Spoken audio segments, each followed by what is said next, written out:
Hey guys, we're here working on our low rank curriculum. So we're really gonna work today on how to read an opponent and how to create openings using fakes. So I'm here with Mr. Buckalew. He's a Pro Mac champion, so he's had a lot of tournament experience. So he's gonna discuss some of these.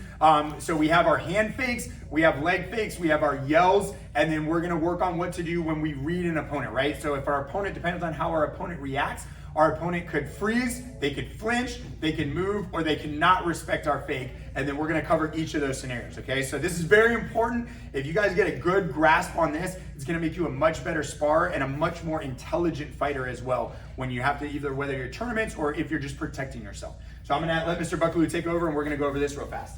All right, so first things first, we're starting off with our hand fakes, all right? So the main thing that you wanna make sure you're doing with a hand fake is you wanna keep this back foot planted, okay? Because I don't know if you guys know this for sure, but wherever your back foot is when you're sparring, that's where your weight really is. And what I mean by that is if I lean here, I can come right here in a split second, okay? So he needs to be careful that I'm not baiting him in.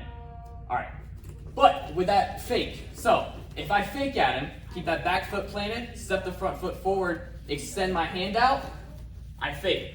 The first thing he can do is he could come at me with a back fist, okay? This is what happens if your fake does not look good, okay? If you don't have a very good fake and they don't respect it, they know you're not gonna really come right off with that back fist, they might read that and throw that back fist before you can, okay? Another thing that he can do is if I fake, he can back up, all right? If he backs up, then you might wanna second guess on if you wanna follow up that fake or if you wanna stay where you are or if you need to back up and reset, okay? So make sure whenever you fake and they back up, you really are watching if they're ready. You're making sure that you're watching that distance, how far away your feet are, and you're keeping your hands up, all right?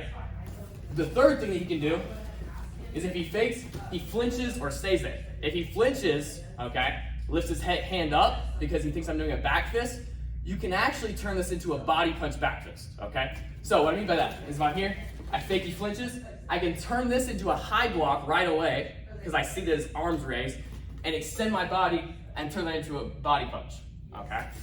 Also, if he just stays there and doesn't do anything, then that's just an easy go right ahead for that back fist, okay? So, the three to four different ways, all right? If I fake, he can come at me and back fist.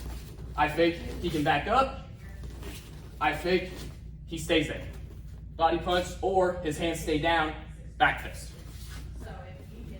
All right, guys, so this, again, very important because when you create fakes, this is how you read your opponent, right?